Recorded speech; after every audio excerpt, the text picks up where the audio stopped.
What is it that pop up in your mind when talking about China? Panda, Kung Fu, world manufacturer, math master and extra farm skill point? Back to April 29, 1996, when former United States Secretary of State and National Security Advisor Henry Kissinger talked about China, he took history. And of course we have to remember, for all but 200 of those, we didn't exist, so they had to manage without American advice. There have been... Among the six cradles of civilization, China is the only one that survived and is thriving.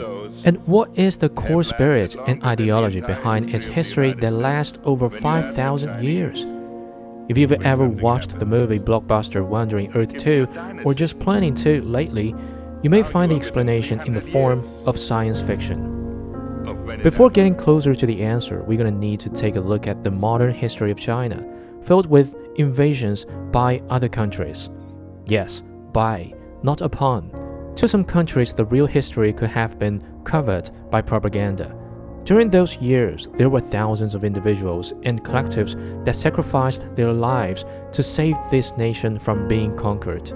Apart from the history forged by countless martyrs, Chinese teenagers also received similar education from natural stories like ants in a sphere escaping fire.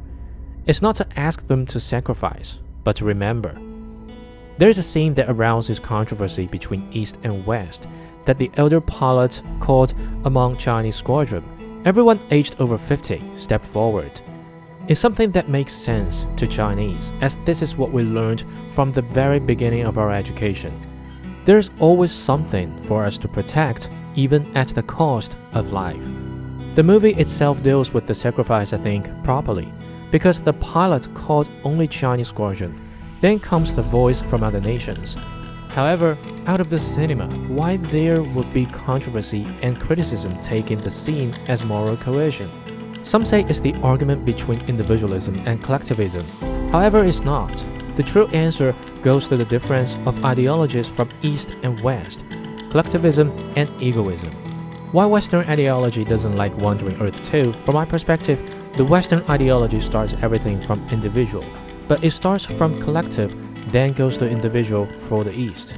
As egoism, which is based on free will, cannot be protected, then comes the collapse of Western ideology. It's one's own decision to step forward. This is the free will that's supposed to be protected, and it becomes moral coercion when asking others aged over 50 to do so.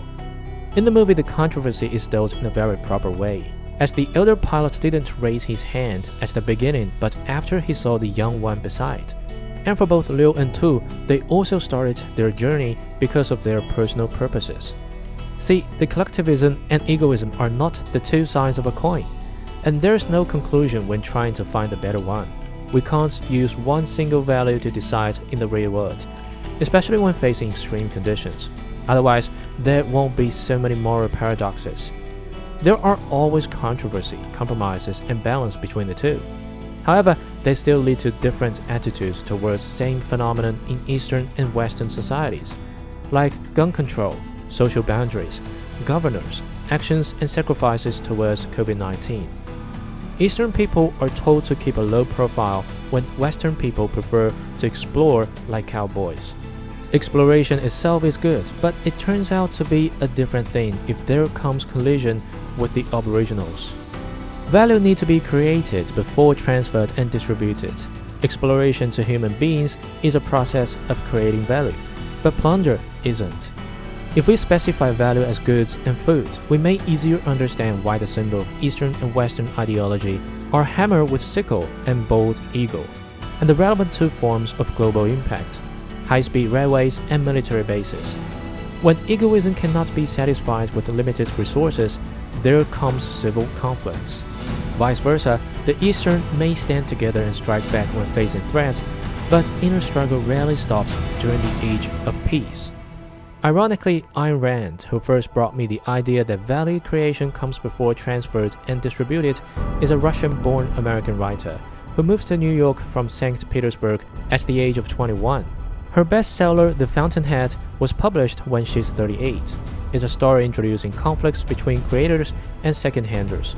Maybe her proposition is more famous than her name, which is rational egoism. Back to the movie itself is a great story from my personal perspective. Some say it takes propaganda or national value, but I really don't think so, because the story and the characters act in reasonable ways. No politics in real world are taken into the movie. There is some spirit that only Chinese may understand, but the movie never tried to plant that into our mind. Western critics mentioned that the story is fragile because the whole story was told in 3 different storylines, and 1 concealed line, not like the traditional Eastern superhero movies. Even the main characters can fail the mission and die, because the roles are not what the movie serves. There is imperfections for this movie, of course. However, it's been a lot better than, I think, most of the sci-fi movies, from storytelling to visual effect. And it gives us totally different ways and thoughts from the Hollywood superhero movies. See, we may always have new world settings, new superheroes or unions, and new visual effects, but there's no ending. Only a few Western superhero movies talk about the immortal part, like the core of the movie. Take the deaths brought by the pandemic in the real world into the movie, we may also understand the difference better. For Chinese domestic market, I think the opening 40 minutes already deserves the ticket price. The original story written by Liu Cixin only contains 23,000 Chinese characters, but the advisors from Chinese Academy of Sciences completed the whole world settings by expanding to 10 times of that. And if you've ever watched the movie, you must be astonished by the ending by understanding the concealed storyline and the suspense to be expanded in Wandering Earth 3. So just stay tuned, we're gonna have that answer in 2027, and the new answer for sci-fi movie from China.